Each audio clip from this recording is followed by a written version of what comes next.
You are Locked On Kentucky, your daily podcast on the Kentucky Wildcats. Part of the Locked On Podcast Network, your team every day. All right, what's going on, Big Blue Nation? Welcome on in to Locked On Kentucky, your daily Kentucky Wildcats podcast. I'm your host, Lance Dawe, writer for Sports Illustrated, for various SEC-related things, but on this podcast specifically, we take a dive into all things Kentucky athletics. On today's episode of Locked On Kentucky, going to be recapping Kentucky basketball's 69-59 win over the Yale Bulldogs. A little closer than some might have anticipated, definitely closer than I thought the game would be. Going to talk about the pace of this game. I'm not necessarily going to take a deep dive into the recap, but I want to talk more stylistically about what the Wildcats did in this game and what they should be doing moving forward.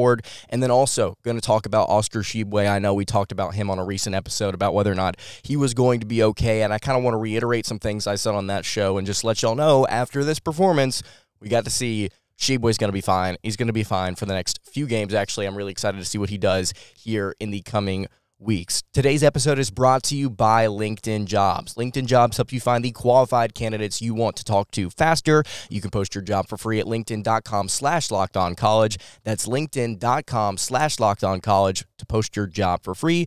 Terms and conditions apply.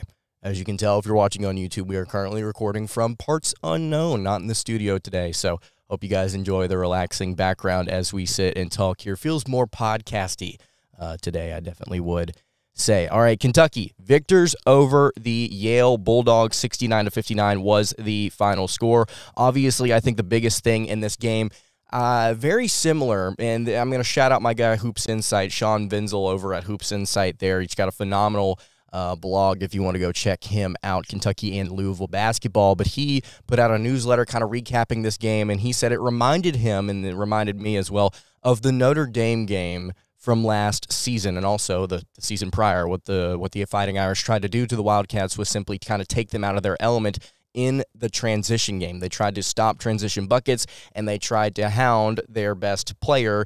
It did not end up working because of the lack of height that they had. Obviously, that was a big thing that we were talking about coming into this matchup. Oscar Shibway in the front court versus Yale, who didn't have anybody in the starting lineup over 6'7". We thought that was going to be an issue, but still, they were effective, the Bulldogs were, in kind of making things erratic, right, all over the place, kind of in a weird way, not a way that the Wildcats are accustomed to playing. Obviously, pace of play is something that's really, really important to Kentucky, I think. I'm actually going to talk about that later on in the episode, how important transition offense is to this team. But that's what the Bulldogs did. Similar to Notre Dame, they slowed things down on their end. They made Kentucky work for their buckets, and in reaction to that, not a lot of points were scored.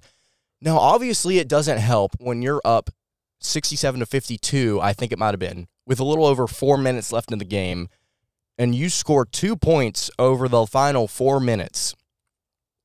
I mean, you were on pace to cover. Let's be very clear. Kentucky was favored by 16 or 17, depending on where you look, and they were on pace to cover in this game. But for the Wildcats to just completely go stagnant for the final few minutes of this game was not good to see. Also, something else not good to see, if we're just going to talk about negative things here for a second. Sahvir Wheeler. Okay, everybody has their opinions on Sahvir Wheeler. We've been talking about him and kind of what he does for this team for a long time, about what we think, whether or not he's good, whether or not he's bad. And in this game, he was 5 of 14 from the floor. He took the second most shots out of any Wildcat on Saturday night, had 10 points, 4 rebounds, 1 assist, and 1 turnover. That is not normally what you see from Sahvir. In fact, he's averaging 6.5 assists per game. But yeah, to go 5 of 14, I do not care what anybody says. If you go 5 of 14 from the floor, you're shooting sub 40%, right? If you go 5 of 14 and you only have 1 assist, that's not good. That is simply just not good. That's not getting it done from your starting point guard spot. And I think a lot of people would not disagree with that. There are some people out there that love Sahvir. There are some people out there that hate him. I'm somewhere in the middle, and it does not help me whenever you see nights like this where you need to see consistency and production against a lesser opponent, I would say, in the Yale Bulldogs. And Yale's not a bad team. We talked about that in the preview episode. They're not a bad team, but they're not on your level, and you should be able to go out there and execute. Not great stuff from Sahvir Wheeler. Overall on the night, though, despite the pace of this game, I thought Kentucky was actually pretty efficient, both from inside and outside the arc. 50% from the floor. Okay, I'll say this. If we're talking about complaining about Sahvir Wheeler, if you shoot 50% from the floor and 36% from three, you're probably going to win a decent amount of your games. Now, obviously, you have to have some pace and intensity that comes with that. But the Wildcats, despite what Yale tried to do to them stylistically, they were still able to go out there and execute. And again, I want to harken back to what we discussed in the preview episode. We got this right. We said that, look, Kentucky's a more athletic team. This is kind of what you can do with the non-con slate, by the way. Kentucky's a more athletic team. They're simply just built different, as the kids might say, and they were going to be able to go out there and kind of do whatever they wanted to, regardless of the way that Yale applied pressure or lack of pressure, if that's the way they wanted to play it. Look, you probably were not going to find out a whole lot unless it was negative from this game. You probably weren't going to be able to take a ton away. Now, we are going to get to a positive here in a second with Oscar Shibway. But, yeah, a 10-point win against the Yale Bulldogs heading into probably the third biggest game of the season thus far, arguably the biggest considering what's at stake now that you have 2 losses on your resume. It's big. It's important that this game went the way it did. Again, probably not going to take a ton away from it, but at the same time, you see Kentucky fight through things whenever things don't go their way. That's positive, but also at the same time, how do they respond against better competition? And I think there's one player in particular, actually, that we've got that is going to respond very well, I think, in the coming games, and that is Oscar Shibway. He's going to be just fine. We're going to talk about that in just a second. Before we do that, though, I want to tell you guys about our friends over at LinkedIn. These days, every new potential hire can feel like a high-stakes wager for your small business. You want to be 100% certain that you have access to the best qualified candidates available, and that's why you have to check out LinkedIn Jobs. LinkedIn Jobs helps you find the right people for your team faster and for free. It's incredibly easy to create a free job post. You can add your job to the purple hashtag hiring frame to your LinkedIn profile and spread the word that you're hiring. Simple tools like screening questions make it easy to focus on candidates with just the right skills and experience so you can quickly prioritize who you'd like to interview and hire. Finishing the year well is important, guys, and finding the right team member might help you close 2022 strong and help you set up for a more successful year in 2023. So it's simple. LinkedIn Jobs helps you find the qualified candidates you want to talk to faster. You can post your job for free over at linkedin.com/lockedoncollege. That's linkedin.com/lockedoncollege to post your job for free. Terms and conditions apply. All right, continuing along here on the Monday edition of Locked On Kentucky, Lance Dawe hanging out here with you. Oscar Shibway in this game against Yale popped off. And again, we saw this coming, right? Like this was not like something that was crazy, that was just out of the blue, unexpected. Oscar's been on a little bit of a slump this season, statistically. And we talked about it on that on yesterday's show, or excuse me, not on yesterday's, on Friday's show. Last episode, I believe. We talked about whether or not Oscar Shibway was going to be okay because he's averaging like 14 and 13 a game as opposed to his like 16, 17, and 15 last year. And the reason that we all believe it's going to be fine is because, look, just take a look at the production statistically against important competition. Cal has played him the minutes he has produced. Because of his knee surgery, Cal has allowed him to kind of take a little bit of a rest in these games that Kentucky is going to end up winning, without him being on the floor for 35 minutes a game. In this game, he played 38 minutes. Cal said, screw it, he's going to be on the court. And he produced 28 points, 12 rebounds, 2 assists, was 13 of 18 from the floor, had 2 steals, 2 blocks, and 5 offensive rebounds out of those 12, by the way. I think we can all sit here and comfortably say it. Oscar Shibway's going to be fine. I think he's going to be just fine.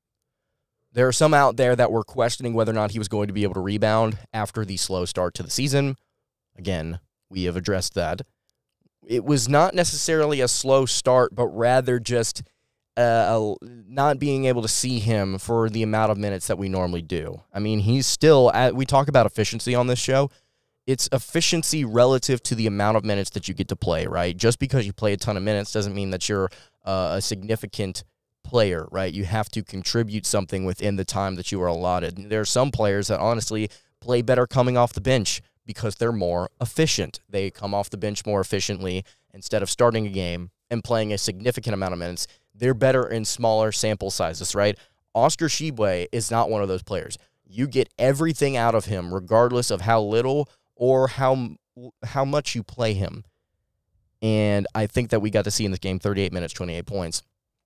That's the type of production he can bring you every night. And I think that the question of whether or not he is able to perform against taller competition is definitely a talking point. That's something we've discussed here. It's a really, really concerning thing, especially whenever you get into SEC play and you start to play some of these more talented rosters that have those really, really good big men. There are not a ton in this league this year. I think Colin Castleton for Florida, you can obviously say as one. Janai Broome for Auburn, I think you could say as another. I can't really think of any others that come to mind outside of Shibway. Maybe I'm just blanking here, but once you get into SEC play and you start playing some of these taller kids, with Oscar Shibway at 6'9" as your starting center, you start to get a little bit concerned about, okay, what does his production look like then? But he's still in the past been able to affect things regardless of how tall or how short the opponent is. I think he's going to be fine. And in particular, I think a question we can ask here is like, okay, well, if he's going to be okay, how does he handle Kentucky's next two biggest opponents, UCLA and Missouri? Well, I think it's pretty easy. If you go and look at their roster and you look at the talented big men that are producing for them, I'm going to be honest with you, most of their production for UCLA and for Missouri comes in the backcourt or it comes from their forward position. Does not come from their primary center. I know some teams don't traditionally, because of their lack of size, have a player that they qualify as a center. They qualify them as a forward, even though they play them at that 5 spot. But neither of these teams, I think, have a prolific big man. You look at UCLA. They're almost exactly right at average in terms of average height nationally. Their best two players, a forward, and their point guard, Tiger Campbell. Those are the two major contributors. And then right behind them, Amari Bailey and Jalen Clark are both 6'5". So they're playing guard and forward. They do not have a prolific big man as far as what they do on the offensive and defensive end. And honestly, I think the bigger concern here is how does Kentucky stop UCLA's offense, because they've been pretty good this year. How do they stop that? And I don't think it has a whole lot to do with what Oscar Shibway does down low. Maybe I'm wrong. I think it may have to do a little bit more with the outside shooting. But you look at Missouri, and this is the game that we talked about a couple episodes ago as being like, whoa, okay, Missouri's good. Like, they can score. They can score a lot. But they can't play defense. So it's going to be interesting to see, how they handle things. And just recently, before we recorded the episode talking about Missouri, they had yet to play Kansas. And I said, if they can get through the Kansas, UCF, and Illinois games, which is their next stretch here, the three-game stretch before they play the Wildcats, if they can get through that 2-1, we sit up and pay attention. Well, they lost 95-67 to the Kansas Jayhawks, and it was at home. They lost at home that badly. And this was a team that was averaging 93 a night, and they got 95 scored on them against a team that knows how to play basketball. So I think that kind of comforts some Wildcat fans. And then also some interesting things I want to note here about the Missouri Tigers. They are 307th nationally in average height. You go through their roster, you look through the players that are the most effective for them. Kobe Brown, the forward, who has been there for half a decade, is probably their best player, I would argue, in the front court, and he's 6'8". So I think Kentucky is going to be able to have their way. Oscar Shibway specifically is going to be able to have his way against these next two opponents. Something also fun about Missouri, I'm just looking through their KenPom page right now. Missouri, 61.1% from inside the arc. That's second nationally. Weird considering that they don't have almost any size on their roster, period. So that's an interesting note there. It'll be cool to see how Oscar handles that defensively. But point being, I think he's going to score, guys. If we're concerned about his points average, if we're concerned about what he does in some of these bigger games, I think Cal's going to play him. And I think he's going to be able to produce regardless. So that's my take on that. If you disagree with that, you can leave it in the YouTube comments below. If you agree and you think, yeah, I think he's going to be averaging 20 and 15 a night once Kentucky really starts to rely on him, as I think as this SEC slate gets going, you can leave that in YouTube comments below as well, or you can hit me on the socials at LockedOnUK. We talk about Oscar Shibway being a valuable part of this offense, but I think that stylistically there's a direction that Kentucky needs to lean into a little bit more. I think a direction that Kentucky needs to kind of start to head in with the offense, and I think they need to speed things up a little bit. I'm going to explain what I mean by that in just a second. Before I do that, though, I want to tell you guys about our friends over at SimpliSafe. Did you know that over the holidays, property crimes like burglaries and package thefts spike nationally? That's why our friends at SimpliSafe Home Security are offering 50% off their award-winning security system so that more families can feel safe and secure this holiday season. Order your SimpliSafe system for half off today and enjoy advanced security and greater peace of mind this holiday season. Don't miss your chance to save big on the only security system I recommend. You can get 50% off any new SimpliSafe system at simplisafe.com/lockedoncollege. This is their biggest discount of the year, guys, so you do not want to miss out on this. That's simplisafe.com/lockedoncollege. There's no safe like SimpliSafe.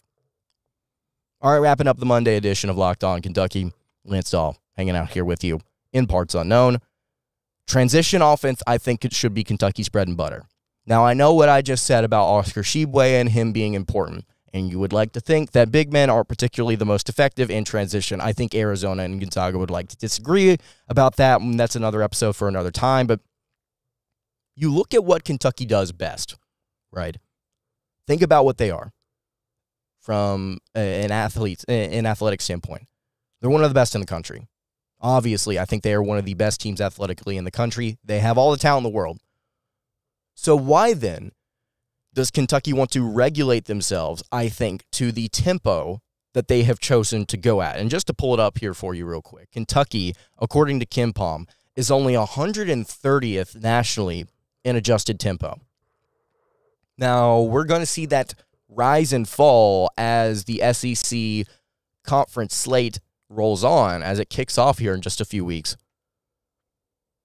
But the Wildcats, I think, could be doing so much more on the offensive end when it comes to getting out and running.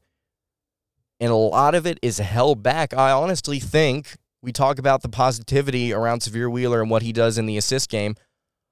A lot of it's been held back by our guard play, I think, this year. That may be crazy to say. Listen, I've watched the Wildcats play in person this season. I've gotten to see kind of what this team is doing. And I'm not saying there's a difference between TV and watching it live. I'm just saying it's not like I'm not watching the games. I'm watching the Wildcats play, and I'm seeing what they want to do in transition. Whenever they push the issue, Wheeler has not been as effective as he was last season. And we talk about Case and Wallace, right? We talk about him needing to get more minutes. This is something that we discussed recently on an episode. If you want to go back, I got a episode with Case and Wallace in the thumbnail. That's the one. You should definitely watch it, see what we talk about there with Wallace needing to play more. But I think this offense has untapped potential. And that's weird to say considering how good they've been for 2 seasons in a row now with Oscar Tshiebwe at the helm. I think you could get more out of him if you push the pace a little bit more, because it allows you to do 2 things. Number one, it allows him to kind of get in position quicker than the opponent can react. I think that's really important for him considering his size.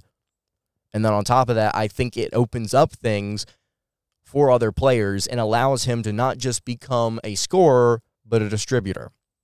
Get him in the paint, drive and kick. That's the name of the game right now in college basketball. We talk about teams like Alabama who are playing really, really good. They just went to Houston and beat number 1 Houston on the road. Overcame a 15-point halftime deficit, by the way. We talk about Bama recently.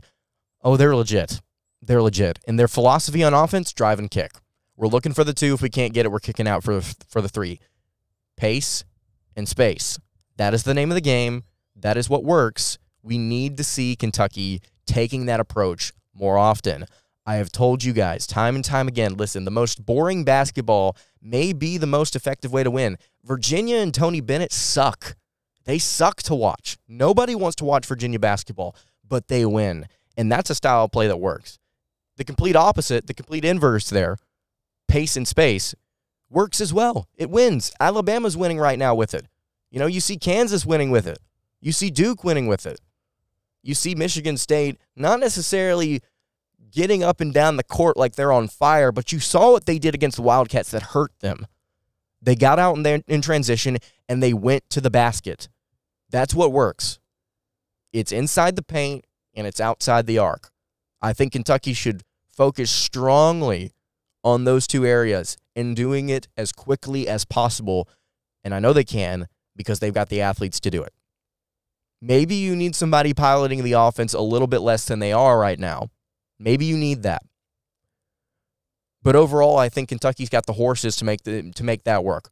Obviously, they do. It's just a question of whether or not Cal will start to make that adjustment. And we thought he was going into this offseason, right? And we saw coming out of practice, preseason practice that is, hey, Kentucky's taking a little bit more of a modern approach. No, they aren't. Are they letting their big man shoot? No, they aren't. Probably for the better, to be honest with you. Are they going 4 out, 5 out? No, not really. No, they're not. They're not doing that.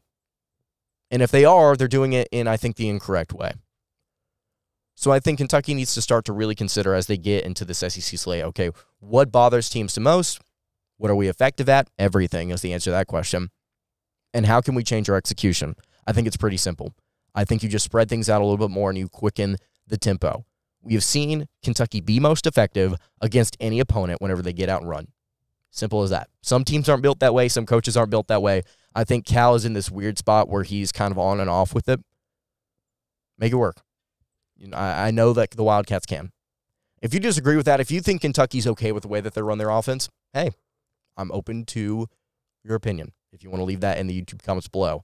And that's going to do it for today's episode of Locked On Kentucky. Hey, you can follow the show on Twitter over at Locked On UK. You can follow me on Twitter. Oh, that is the wrong button. Look at me going. You can follow the show on Twitter over at Locked On UK. You can follow me on Twitter at LanceDawe_. And you can follow the show over on Instagram. That is at Kentucky Podcast. Any questions, comments, concerns? Again, comments, socials. I will see you all tomorrow for another episode of Locked On Kentucky. Hope you guys have a great rest of your day. And God bless.